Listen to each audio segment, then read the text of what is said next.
The first It light is of so dawn crept over the beautiful prairie, here. a pale silver Yes, glow that the brushed the morning mist horizon and is set the magical. grasslands trembling with mist. The air was cold, sharp enough to sting a man's lungs when he breathed. Elias McGraw rode alone, his horses, hooves thudding soft against the earth, a steady rhythm against the hush of morning.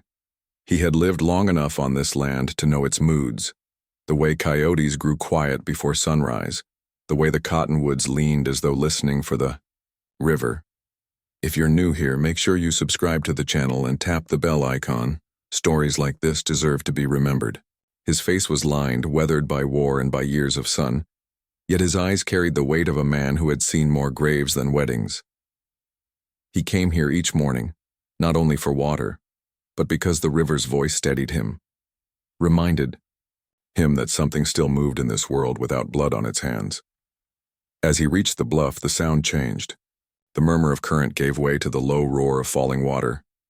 Elias pulled the reins, letting his horse drink from a shallow pool. That was when he saw them, two figures, half-veiled by the spray of the falls. Young women, their dark hair spilling, down their backs moving like wild deer unafraid of being hunted. They laughed, the sound rising above the rush of water. A sound so rare, so unguarded, it stopped Elias cold. For a moment he thought he was dreaming. The sight belonged to another world, a world untouched by war or hunger or rifles. But his gut tightened when he recognized their dress, folded neatly on the rocks nearby. Beaded belts, fringed cloth, patterns of the Lakota. He knew instantly what it meant. These were no wanderers by choice. They were the daughters of a people hunted, pressed and broken by the same flag he had once marched under. Elias should have turned his horse. He should have left without a sound. But he didn't. His hands tightened on the reins, his jaw locked, and he sat there, watching as if caught between guilt and grace. The sisters moved without fear, their laughter echoing like wind chimes. One was older, perhaps in her 20s, her frame strong, her movements deliberate. The younger lingered beneath the falls, tilting her face into the torrent, eyes closed, lips parted as though she could drink the morning whole. For Elias, the sight cut deep. Not because of desire, though that temptation whispered at the edges of his conscience, but because they looked unbroken, in a world he knew was breaking them. He reached for his canteen, his hand trembling. That was when he heard it, a metallic rattle, the click of a rifle hammer being drawn back. Elias froze. His eyes swept the ridgeline. Movement. Uniforms shifting in the mist. The flash of brass buttons. Cavalry scouts. The women hadn't seen them. They were too lost in the water, too unguarded. Elias's heart hammered in his chest, each beat carrying the weight of an impossible choice. He knew what came next. Soldiers did not come to watch. He remembered fields in Virginia, blood in the mud, men crying out for mercy they would not receive. He remembered how easily orders were given and how hard they were to live with afterward. The river hissed below. The scouts whispered above, and Elias sat between them, a man with nothing to lose but his own conscience. He whispered to his horse, his voice hoarse with dread. Not this time. Back at the river, the sisters laughed again, and Elias felt the sound like a knife in his chest. He knew before the first shot was fired what he had to do. His hand slipped down, resting on the worn grip of his revolver. The frontier had no room for miracles. But sometimes a man had to try and make one anyway. The morning sun lifted higher, glinting off the steel barrels hidden in the grass. Elias drew in a breath, steady as a prayer, and prepared to step into a story that would mark him forever. The river, the falls, the laughter, it would all be washed in gunfire before the day was through. The first shot shattered the morning calm. It split the air like a whip crack, scattering birds from the cottonwoods, their wings flashing against the pale sky. A bullet slammed into the water near the falls, sending a spray of mist across the sisters. Their laughter died instantly, replaced by cries of alarm. Elias didn't hesitate. His revolver was already in his hand, the weight of it too familiar to question. He spurred his horse forward, firing toward the ridge where a cavalry scout crouched with his rifle, The man ducked, cursing, while another scout lifted his bugle to his lips. Elias knew the sound that was coming, the shrill call that would bring more riders down the valley like a flood back at the falls. Chaos erupted. The older sister, Annika, grabbed her sibling's arm, dragging her toward the rocks. Wian stumbled, her foot cut on sharp stone, blood mixing with the spray. Fear widened both their eyes when they saw Elias galloping toward them, revolver smoking. To them he was no savior, just another white man with a gun. "Run!" Annika shouted in Lakota, her voice sharp with command. She shoved Wian toward the tree line, but Elias cut them off, swinging down from his horse. "Don't!" he barked, holding up his empty hand. "You'll die if you run that way. The soldiers will cut you down." Neither sister moved. The younger clutched her arm, trembling. Annika stepped forward, her chin high, eyes burning with defiance. "You think we trust you?" she spat, her English halting but clear. "Another soldier's dog? Another man to sell us?" Elias flinched at the words, his grip tightening on his revolver. "I'm not with them. Not anymore." He turned his head, scanning the ridge. Shadows shifted, soldiers advancing. His voice lowered, hard with urgency. "If you want to live, you come with me. Now." The sisters exchanged a look, silent words passing between them. The choice wasn't trust, it was survival. Gunfire erupted again. Bullets hissed through the trees.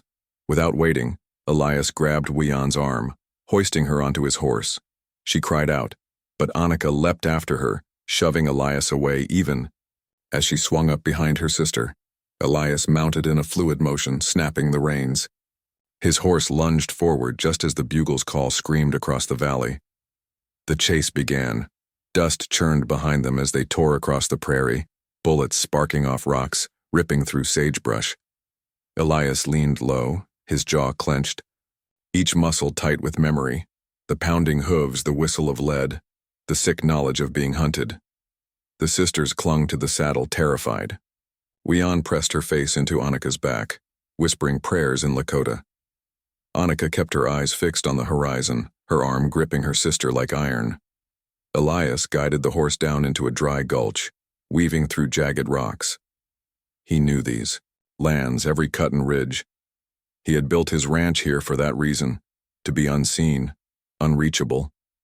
Shots echoed above them. Riders closed in. One scout spurred his horse down into the gulch, rifle raised. Elias swung his revolver and fired. The man toppled, his horse rearing in panic. "Why you help us?" Annika shouted over the thunder of hooves.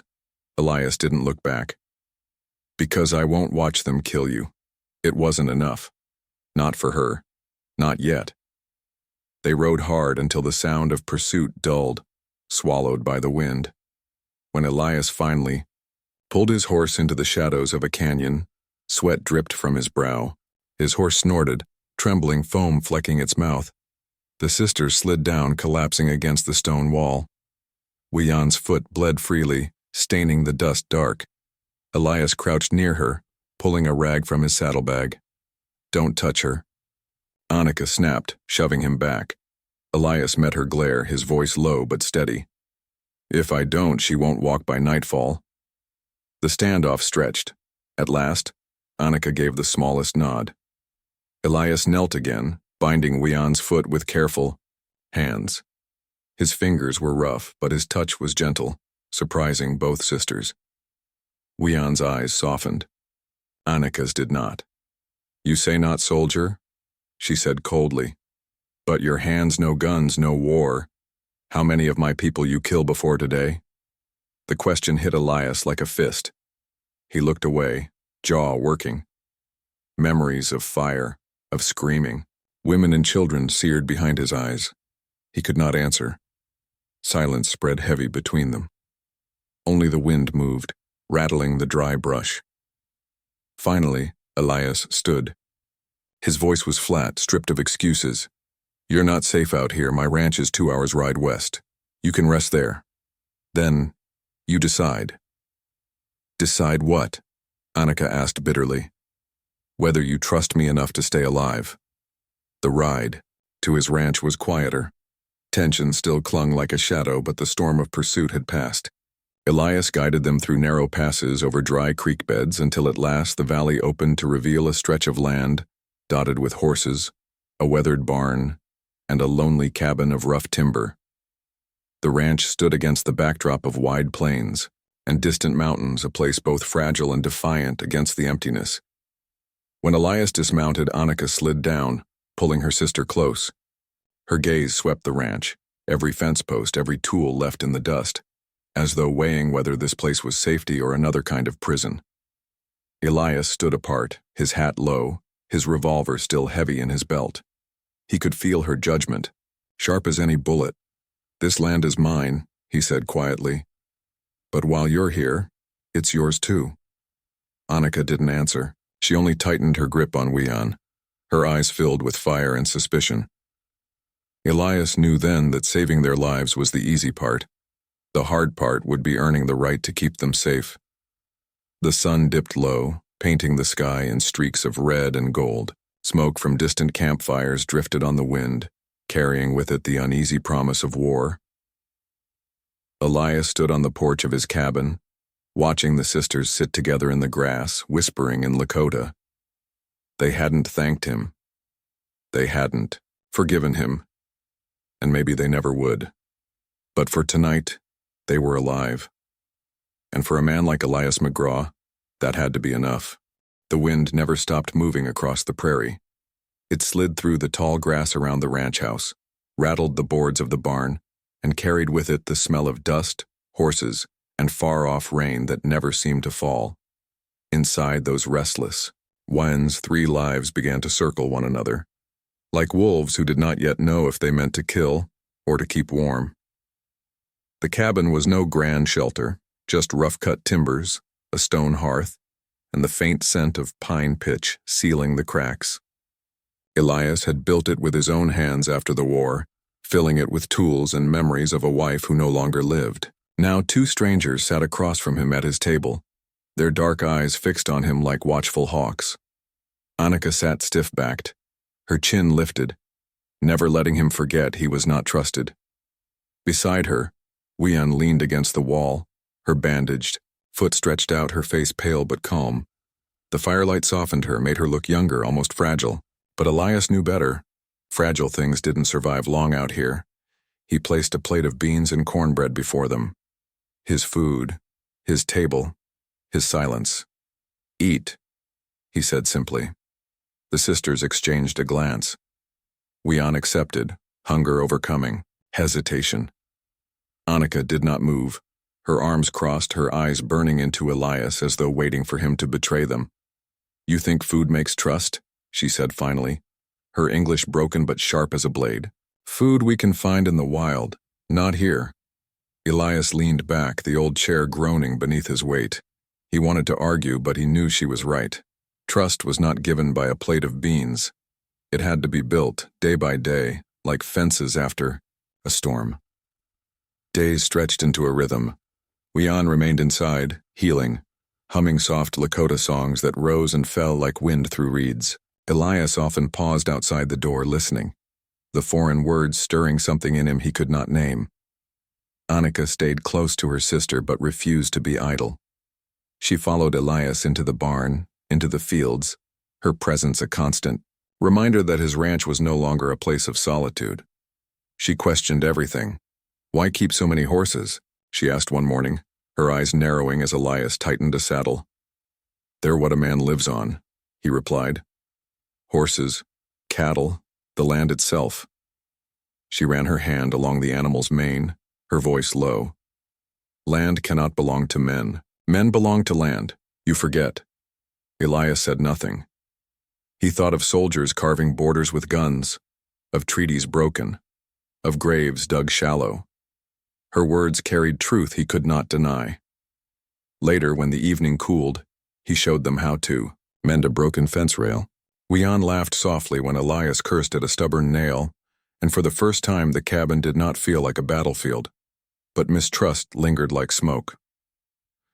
When Elias rode into town for supplies, the sisters insisted on hiding in the barn loft. "White men see us, they call soldiers," Annika said. "We not stupid." Elias tried to argue, but he knew she was right. In town, he felt eyes on him, men at the saloon whispering, a shopkeeper watching too closely. Rumors traveled faster than horses, and he knew it was only a matter of time before someone questioned why Elias McGraw came back with more than flour and nails in his saddlebags. One evening, as the sisters sat by the fire, Elias told them of his wife, how fever had taken her in the third winter after the war, how he had buried her beneath a lone cottonwood tree by the creek. His voice cracked when he spoke of her, and for a moment, Annika's eyes softened. "You lost," she said gently. "Like us." The words were not pity, they were recognition. The bond deepened in small, unspoken ways. Annika taught Elias a song, low, rhythmic, a Lakota hymn to the buffalo that once thundered across these plains. Her voice was strong, unwavering, her eyes closing as though the memory itself gave her power. Elias, clumsy with the words, repeated them in his rough drawl, and for the first time she laughed, not bitterly, but with something like warmth.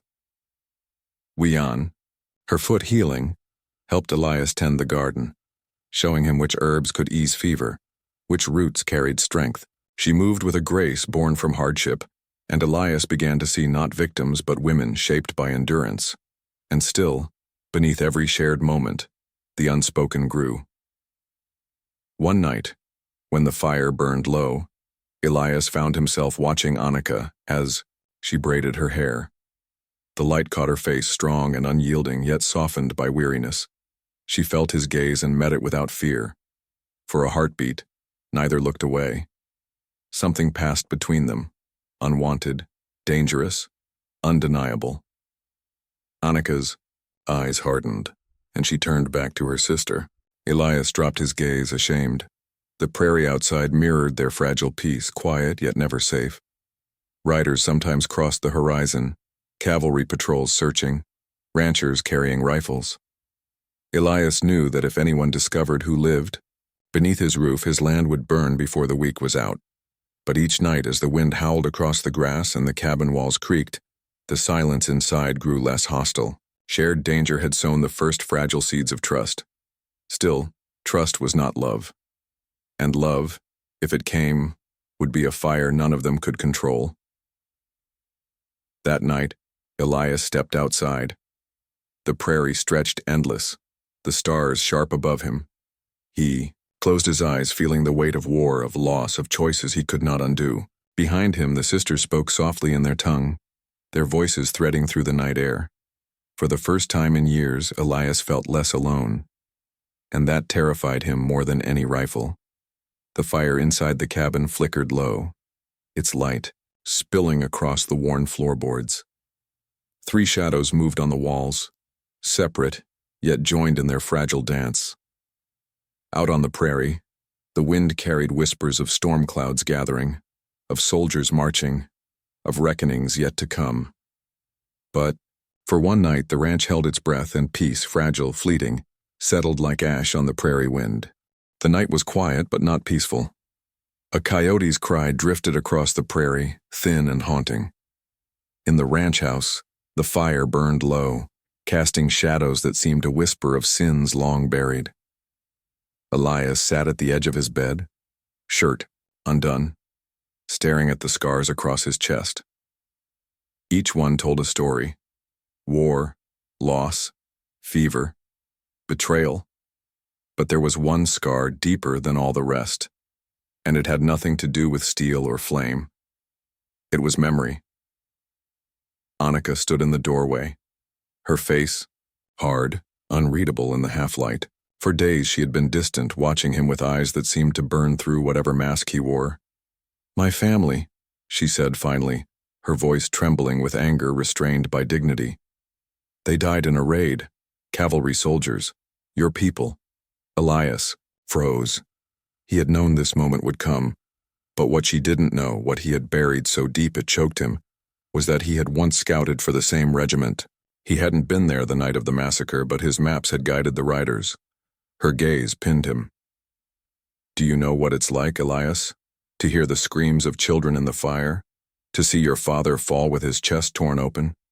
To smell your mother's hair burning? The silence that followed was heavier than any bullet he had carried. He stood slowly, every muscle tight, his voice raw. I wasn't there. But God help me. I laid the trail. I drew the maps they used. The words fell like a death knell. Annika's face went pale, her lips trembling between fury and grief. Wee Jan, listening from the next room, covered her mouth with both hands to keep from crying out. You... Annika's voice cracked, then hardened. You led them to us. Elias bowed his head, unable to meet her eyes. I left the army when I saw what they were. I carried shame with me every day since, but shame does not bring back the dead. The room was thick with rage, grief, and the unspoken bond that had begun to bloom between them, now strangled by truth. The next morning, the prairie carried another kind of sound, men's voices, distant but approaching. Elias stepped onto the porch, rifle slung, his boots heavy with dread. From the ridge he saw dust rising. A posse. Townsfolk had begun to whisper of savage women hidden on his land. Fear bred hatred fast, and hatred rode with rifles. Inside, Annika paced like a caged wolf. They will come, and you will hand us over. Isn't that the way of white men? To trade lives for safety? Elias clenched his jaw. You think I haven't been branded traitor already? Hiding you here has already cost me, but I will not give you up. Her dark eyes met his, searching, mistrusting, yet caught on something raw in his voice. Why? She demanded. His hand tightened on the doorframe. Because I've spilled enough blood for one lifetime. If they want you, they'll come through me. By noon the riders came, 6 men, townsfolk Elias knew by name. The sheriff, shoulders square beneath his badge, dismounted first. Elias, he called, voice carrying across the yard. We've heard talk you're keeping redskins here.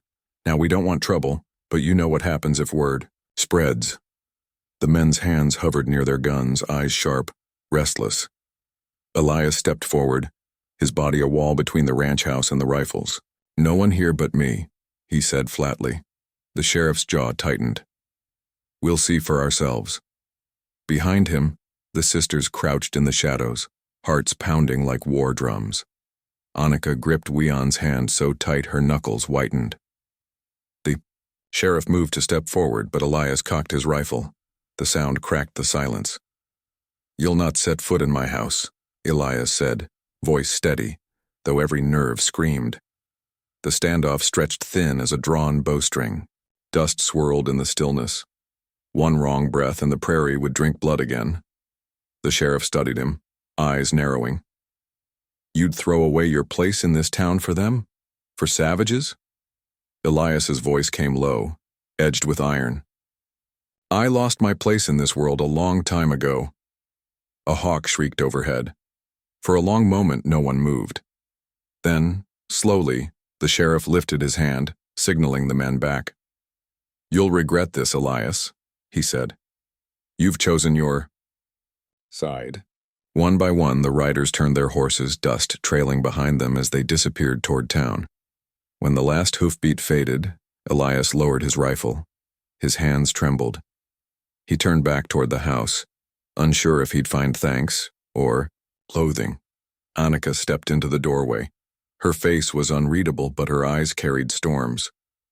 You protected us, she said. The words weren't gratitude, but neither were they condemnation. Elias met her gaze, voice ragged. I don't ask forgiveness, only the chance to do one thing right before I die. A long silence hung between them, broken only by the wind rustling through the grass. Annika's eyes glistened, not with softness, but with the weight of everything. Unsaid. That evening, the prairie turned gold beneath the sinking sun. Elias stood by the corral, the sisters watching from the porch. The land was wide, endless, and full of ghosts. Yet for the first time in years, Elias felt both the burden and the blessing of choosing where he stood. The fire of the sunset bled. Across the sky, burning like memory, like promise, like warning, he whispered into the wind as if to those long gone, I will not fail again. The first flame rose like a warning, an orange tongue licking the sky above Elias's barn. The sound of distant hooves followed, heavy and deliberate, shaking the ground like thunder. Elias stepped out of the ranch house, rifle in hand. His face was lit by the glow of fire on the horizon, a fire not yet at his door but coming. The wind carried smoke and the metallic scent of gun oil. Beside him, Annika stood tall, her dark braid brushing her shoulders, eyes burning with a mixture of rage and dread. Wian leaned against the door frame, pale from her wounds, but unwilling to be hidden. She carried her sister's knife, her grip firm despite the tremor in her hand. From the ridge, riders appeared, cavalry blue against the fading daylight. Captain Harlan led them, his posture straight as a blade, his voice carrying across the valley. "Elias," he called, reining in his horse just beyond rifle range. "You and I rode together once. Don't force my hand. Hand over the women, and this ends without fire or blood." The wind shifted, carrying sparks from the barn. Elias's jaw tightened. He remembered Harlan's voice the same way he remembered the bugle calls of dawn marches and the cries of dying men. He remembered loyalty, too, and how it had shattered when he walked away from the army. "They are under my roof," Elias answered, his voice low but firm. "And I will not betray them." Harlan's eyes narrowed. "Then you've chosen your side." The first shot came from the soldiers. It cracked the silence like glass breaking. Elias returned fire, his rifle kick echoing through his shoulder. The valley erupted. Gunfire rattled across the homestead, bullets tearing through wood and earth. The barn caught first, its dry timbers swallowing flame until the roof roared with fire. Horses screamed inside, and Elias cursed, sprinting to cut them loose. Annika followed, covering him with the rifle she had claimed weeks earlier. Her shots were precise, fierce, keeping the soldiers' heads low. Wian stumbled from the porch, teeth clenched against her pain. She dragged a bucket from the well, dousing embers near the house, refusing to stand idle as the world burned. The air thickened with smoke, sparks danced like fireflies, and the crack of rifles mingled with the roar of the barn collapsing inward. Through the haze, Elias saw Harlan dismount. The captain moved with grim purpose, revolver drawn, eyes fixed on Elias. For a brief moment, their gazes locked, the weight of shared battles, of blood spilled on both sides. "You always had too much heart for this work," Harlan called, stepping closer.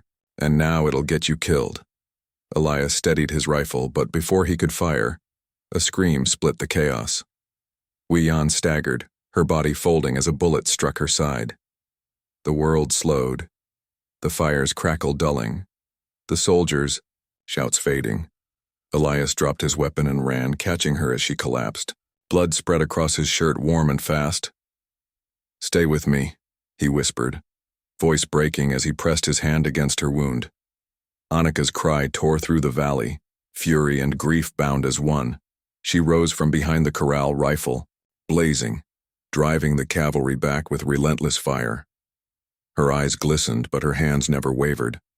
Smoke swallowed the homestead. Elias lifted Wian into his arms, her breaths shallow but stubborn. Her small frame felt unbearably light against the weight of his guilt. "Go!" Annika shouted, firing again. "Get her to the river."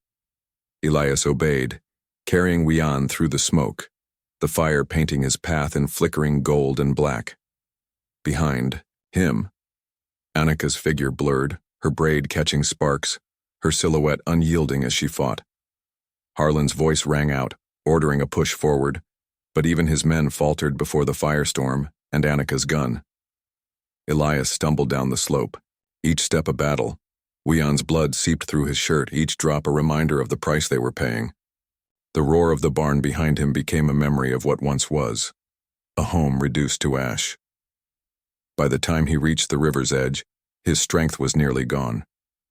He laid Wian gently in the grass, her breaths shallow but present. Above, the night, sky lit orange with flame. The valley itself seemed to burn. The sisters had come to him as shadows, and now they stood as the fire that defined his life. Annika's figure appeared through the smoke, her rifle empty, her eyes fierce and wet with tears.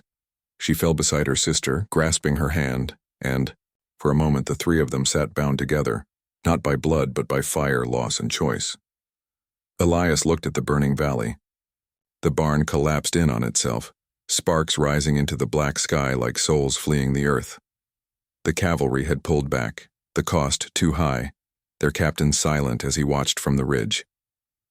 In that silence, Elias knew there was no going back. Whatever came next, whether dawn or death, they had chosen their place in the story. The fire lit their faces, painting them in a fierce, unbroken glow. The night was burning behind them. Smoke curled upward, painting the stars in black as Elias urged the sisters forward into the wilderness. Each hoofbeat, each stumble over broken stone felt like the world itself chasing them down. Wian slumped, in the saddle, blood staining her dress, her breath shallow and uneven. The trail was merciless. Rocks sliced through boots. The wind carried ash from the valley they had left behind, and the sound of distant bugles echoed faintly through the hills. The cavalry was hunting them, and the only path left was forward, to the river. The land, stretched out in silence, broken only by the groan of horses and Wian's faint murmurs. Annika rode close beside her, one hand steadying her sister, the other gripping the reins with white-knuckled force. Her eyes never left Elias. He rode ahead, scanning the ridges, every line of his body taut with urgency. His face was streaked with soot, a cut running along his brow, but his jaw was steady. He knew this country, knew how it could hide them, or kill them just as swiftly. Annika's heart burned with a question she hadn't dared ask until now. "Why are you still here?" she whispered harshly, when they paused at a thicket of mesquite. "You could ride away, leave us to our fate." Elias didn't answer at first.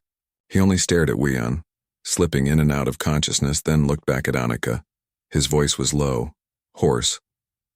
"Because leaving you would mean I never left the army. It would mean I never changed." At the river's edge by dawn, they reached the river, the same waters where Elias had once first seen them, the beginning and now perhaps the end. Mist rose from its surface, curling like spirits in the morning light. Elias lifted Wian down. She was weak, her skin pale, her lips trembling. She pressed a hand to her wound, but her gaze drifted to the water. And then, with a voice soft but steady, she began to sing. The melody carried across the current, haunting and beautiful, rising with the mist.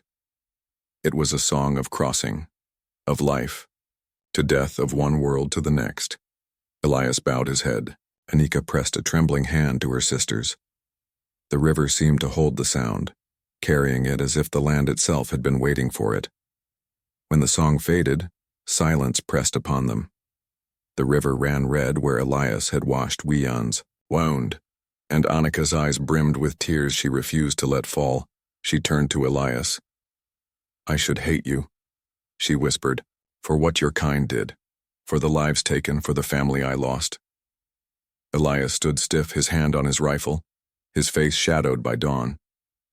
"You wouldn't be wrong. But," Annika's voice broke, then steadied, "I don't. I can't. Somewhere on this trail hatred left me, and I don't know what's left except you." The word struck him like a blow.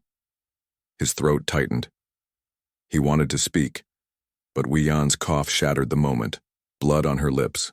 The cavalry's horns answered in the distance. Time was gone. Through the haze of dawn, riders appeared, dark shapes on the ridges, their sabers catching the first light. Captain Harlan's voice carried over the river, cruel and commanding. "Elias, step aside. Give us the women and you may yet live." Annika froze. Wian closed her eyes. Elias lifted his rifle. His answer was a single shot cracking across the canyon. One rider tumbled from his horse. The reply was thunder, dozens of rifles unleashing fire. Bullets ripped into the trees, tearing bark, striking stone. Horses screamed. "Go!" Elias roared, grabbing Annika's arm. "Take her! Into the canyon! Don't stop! Don't look back!"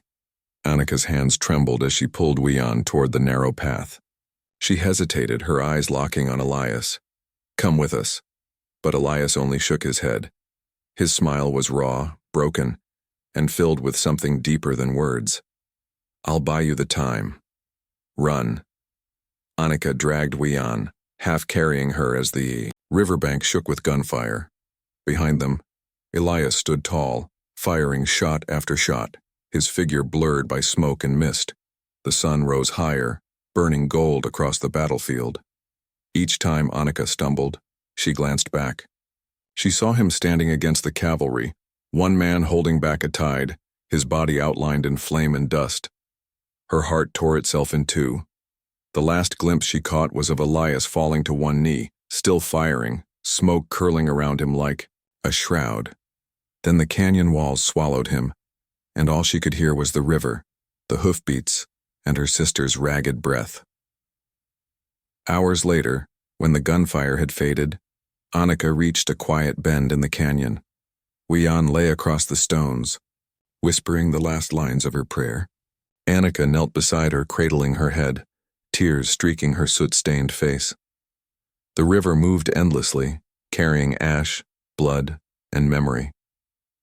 Annika looked into its waters, and for the first time, she spoke not in hate, but in love, whispering Elias's name like it belonged to her alone. She knew then, survival meant carrying him, not as a soldier, not as an enemy, but as the man who chose them over himself. The camera lingers on the river as dawn spills across it, water shimmering with streaks of crimson and gold.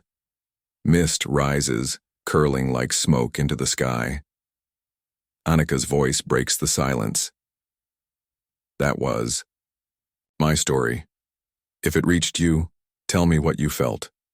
Don't let silence bury us again.